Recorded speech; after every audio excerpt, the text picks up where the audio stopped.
آج سے 4-5 سال پہلے میں بھی آئی ٹی کی فیلڈ میں تھا، سافٹ ویئر انجینئر، اپنے کام میں لگے ہوئے، کبھی سوچا بھی نہیں تھا، لیکن کچھ ایسا اتفاق ہوا کہ تھوڑا سا اسٹڈی کرنے کا موقع ملا، تھوڑی سی آنکھیں کھلیں، تو ہم تو نارمل لائف میں چل رہے تھے، پھر ہمیں ریئلائز ہوا کہ ہم کدھر چل رہے ہیں۔ جب قرآن و حدیث کو اسٹڈی کرنے کی کوشش کی تو پتہ چلا کہ ایک بھی نشانی قیامت کی، ایک بھی نشانی جو بتائی گئی ہے علامات صغریٰ وہ باقی نہیں ہے، ساری کی ساری ہو چکی ہیں۔ اگر کسی کو کسی اسپیسیفک نشانی کے بارے میں کوشچن ہے تو مجھے بھی بتائیں۔ اول تو مطلب جو میں نے اسٹڈی کیا ہے مجھے تو تقریباً سب بھی ملی ہیں۔ تو ایک دن ایک صاحب کہنے لگے آپ تو کہہ رہے ہیں ساری ہو گئی ہیں، پیلے جھنڈے نہیں کہیں سے نکلے۔ تو میں نے کہا پیلے جھنڈے تو وہ رابعہ ابھی نکلے تھے مصر میں، جب صدر مرسی کی حکومت انہوں نے گرائی تھی تو وہاں پہ پیلے جھنڈے رابعہ کا نشان انہوں نے بنایا تھا اور بڑی احتجاج کی تھی، وہاں سے پیلے جھنڈے نکلے تھے۔ پھر ایک اور صاحب کہنے لگے کہ دخان نہیں آئی جی، دھواں ہوگا جو زمین کو اپنی لپیٹ میں لے لے گا۔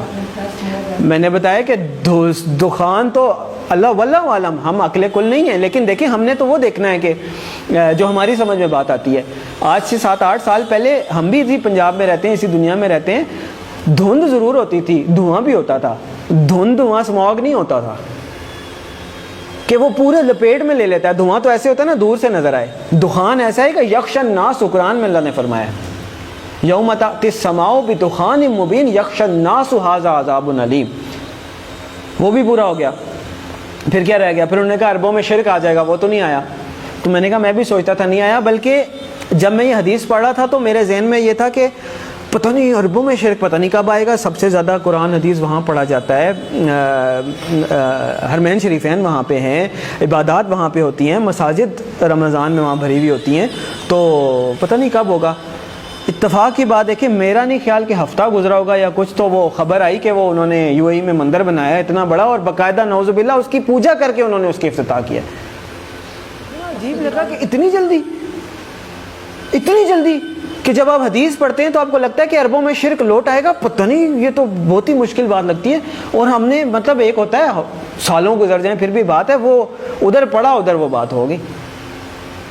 تو ایک بھی نشانی مجھے نہیں ملی، اگر کسی صاحب کو ملی ہے تو مجھے بھی بتائیں۔ اس کا مطلب ہے علامات صغریٰ ساری پوری ہو گئی ہیں، اب علامات کبریٰ کا وقت ہے۔ پہلی علامات کبریٰ میں سے پہلی کیا ہے؟ امام المہدی کا ظہور پہلی علامات کبریٰ میں سے پہلی بڑی نشانی ہے۔ دوسری ہے دجال کا ظہور، تیسری ہے حضرت عیسیٰ علیہ السلام کا حضرت عیسیٰ علیہ السلام کا آسمان سے آنا واپس، چوتھی ہے یاجوج ماجوج۔ 4 یہ نشانیاں ہیں قیامت کی علامات کبریٰ۔ پھر 2 اور نشانیاں ہیں، سورج کا مغرب سے نکلنا اور دعوت الارض کا نکلنا۔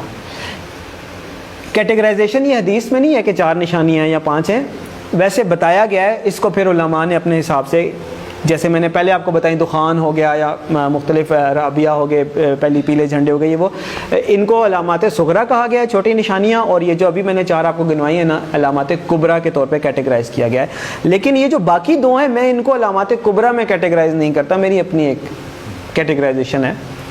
کیوں؟ اس لیے کہ آپ صلی اللہ علیہ وسلم نے فرمایا کہ جب دعوت الارض نکل آئے یا سورج مغرب سے نکل آئے پھر کسی کی توبہ قبول نہیں ہے، جو ہے جیسے ہے ویسے ہے، کوئی نیک ہے بد ہے، کافر ہے مسلمان ہے مسلم، پھر کسی کی توبہ قبول نہیں ہے۔ اس کا مطلب یہ ہے کہ یہ جو 2 نشانیاں یہ قیامت قائم ہونے کے واقعات ہیں، وہ تو ایک قسم کی قائم ہو گئی نا قیامت۔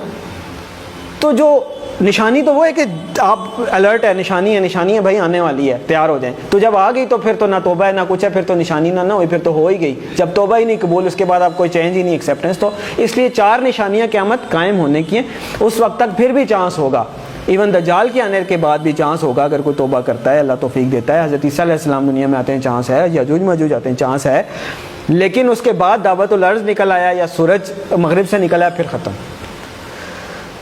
تو علامات صغریٰ ساری پوری ہو گئی، علامات کبریٰ کا وقت۔ اور علامات کبریٰ میں سب سے پہلے امام المہدی کا ظہور ہے۔ اور میرے بھائیوں، میرے پاس مطلب وہ اذان دینے والی بات ہے کہ وہ مؤذن اذان دیتا ہے نا، وہ کبھی کوئی 1-2 بندے آتے ہیں، کبھی کوئی بھی نہیں آتا۔ میرے بس میں نہیں ہے کہ میں چیخ کے بولوں کدھر سو رہے ہو، کدھر جا رہے ہو، اور نکل آؤ روٹی کپڑا مکان سے، اور میری جاب، میری گاڑی، میرا بچہ، میرا پلاٹ